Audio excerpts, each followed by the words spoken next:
Hello friends, welcome to study time. आज का हमारा टॉपिक है गाइस एसेंट ऑफ सैप यानी रसारोहण। एसेंट ऑफ सैप जो है उसकी थ्योरीज आज हम पढ़ेंगे, जितनी भी थ्योरीज इसके बारे में दी गई हैं। और ये बहुत इजी लैंग्वेज में मैं आपको नोट्स प्रोवाइड कर रही हूँ। तो ऐसे ही अगर आपको नोट चाहिए तो आप चैनल को सब्सक्राइब कर सकते हैं।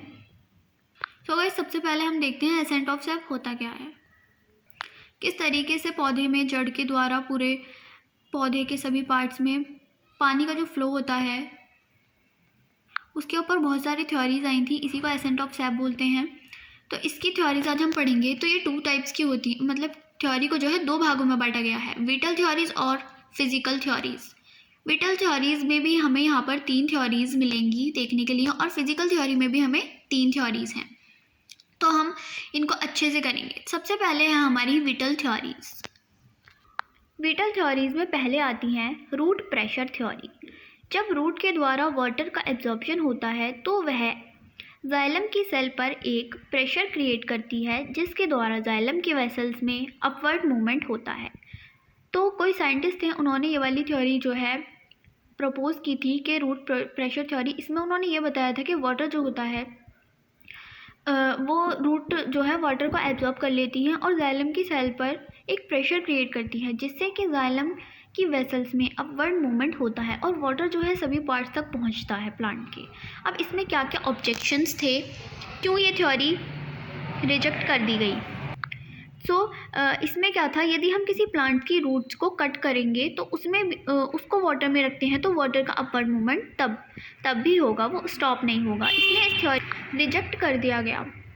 नेक्स्ट हमारी थ्योरी है विटल थ्योरी में। नेक्स्ट थ्योरी आती है पंपिंग एक्टिविटी थ्योरी। प्रपोज करी थी ये गोल्डविस्की ने 1884 में। उन्होंने कहा कि जाइलम के अंदर प्रेजेंट जो लिविंग सेल होती हैं वो पंपिंग एक्टिविटी करती हैं, उसके कारण वाटर जो है उसका अपवर्ड मूवमेंट होता है। अब इसमें क्या ऑब्जेक्शंस आए थे। स्टारबर्गर एक नामक एक वैज्ञानिक थे, उन्होंने इसे गलत साबित करते हुए कहा कि यदि जाइलम के अंदर की लिविंग सेल्स हैं उनको मार दिया जाए फिर भी वाटर जो है अपवर्ड मूवमेंट करता है। तो ये थ्योरी भी रिजेक्ट कर दी गई। अब विटल थ्योरी में थर्ड आती है सर जगदीश चंद्र बोस जो है, उन्होंने ये दी थी 1923 में विटल फोर्स थ्योरी। उन्होंने कहा था कि कोर्टेक्स जो होता है उसके अंदर की जो इनर सेल्स हैं उनमें पल्सेटिंग एक्शन होता है। जब यह सेल एक्सपेंड करती हैं तथा टर्जिड बन जाती हैं तथा जब सेल जो है वो सिकुड़ती है तो वाटर जो है अपवर्ड मूवमेंट करने लगता है। अब इसमें भी ऑब्जेक्शंस थे, क्योंकि इसमें सब साइंटिस्ट ने कहा था कि पल्सेटिंग एक्शन का एसेंट ऑफ सैप से कोई भी लेना देना नहीं होता है। तो ये थ्योरी भी हमारी रिजेक्ट कर दी गई। ये थी हमारी 3 विटल थ्योरीज। उसके बाद आती हैं फिजिकल थ्योरीज। इसमें भी हमें 3 थ्योरी देखने को मिलेंगी। तो सबसे पहले फिजिकल थ्योरी में आता है इम्बाइबेशन थ्योरी।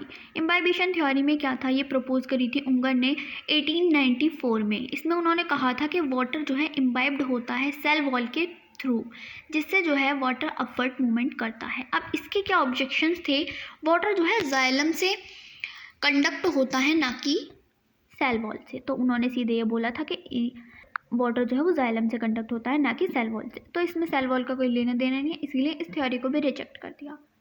उसके बाद फिजिकल थ्योरी में सेकंड आती है कार्पेलरी थ्योरी। प्रपोज की थी बोम ने 1899 में। इन्होंने कहा कि जाइलम एक कार्पेलरी यानी पाइप की तरह वर्क करता है, जहां कार्पेलरी फोर्स द्वारा वाटर अपवर्ड मूवमेंट करता है। इसके क्या ऑब्जेक्शन थे कि four carpellary free surface required था। मैग्नीट्यूड जो है वो कार्पेलरी फोर्स का बहुत लो होता है। तो ये भी थ्योरी जो है काम में नहीं आ पाई। उसके बाद हमारी आखिरी थ्योरी आती है जो है फिजिकल थ्योरी में थर्ड है हमारी ट्रांसपायरेशन पुल थ्योरी, और इसे कहते हैं कोइजन थ्योरी भी इसको बोलते हैं। Given by Dixon and Jolly 1894 में इन्होंने ये थ्योरी दी थी। यह थ्योरी करंटली पूरे यूनिवर्स में मान्य है। जितनी भी चर्चा हुई है, जितनी भी थ्योरी जो है दी गई है एसेंट ऑफ सैप के बारे में, तो ये उनमें से सबसे ज़्यादा मान्य इसे दी गई है ट्रांसपायरेशन पुल थ्योरी को। इसे कोइजन थ्योरी भी बोलते हैं। तो कोइजन और एडिशन होता क्या है, वाटर मॉलिक्यूल के बीच अट्रैक्शन को कोइजन कहते हैं, तथा ट्रेचिड और वेसल्स जो होते हैं वो लिग्निन एंड सेल्यूलोज से बने होते हैं, जो कि वाटर का ट्रांसपोर्ट करते हैं। तो लिग्निन एंड सेल्यूलोज जो होता है और वाटर के बीच भी अट्रैक्शन होता है, तो इसको हम एडिशन कहते हैं, एडिशन। तो यानी कि मैंने आपको अभी बताया कि कोइजन और एडिशन होता क्या है। अब ट्रांसपैरेशन पुल होता किस तरीके से है, इस थ्योरी में क्या बताया गया था कि ट्रांसपैरेशन में जब वाटर रूट से लीव में आता है तब पत्ती में फैलकर वाटर जो है स्ट्रोमेटा के थ्रू बाहर निकल जाता है, ये ट्रांसपैरेशन कहलाता है। अब यहाँ वाटर की कमी हो जाती है। अब जिस तरीके से ट्रांसपैरेशन के हुआ उसके बाद वाटर की कमी हो जाती है। अब लीव्स की जो सेल होती हैं वो एक फोर्स या खिंचाव उत्पन्न करती हैं, जिससे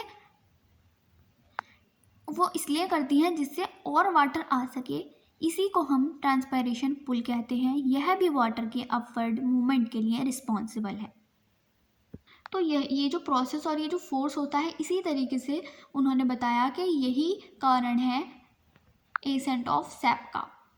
इसी तरीके से वाटर जो है अपवर्ड मूवमेंट करता है और सभी प्लांट्स के पार्ट्स तक पानी जो है वो पहुंच पाता है। फिलहाल ये वाली जो थ्योरी है यही पूरे यूनिवर्स में मान्य है। सो ये थी गाइस एसेंट ऑफ सैप की थ्योरीज, फिजिकल और विटल। आई होप आपको वीडियो अच्छे से समझ आ गई होगी। इसी तरीके से आपको इजी लैंग्वेज में नोट्स चाहिए तो आप हमारे चैनल को सब्सक्राइब कर सकते हैं। Thank you.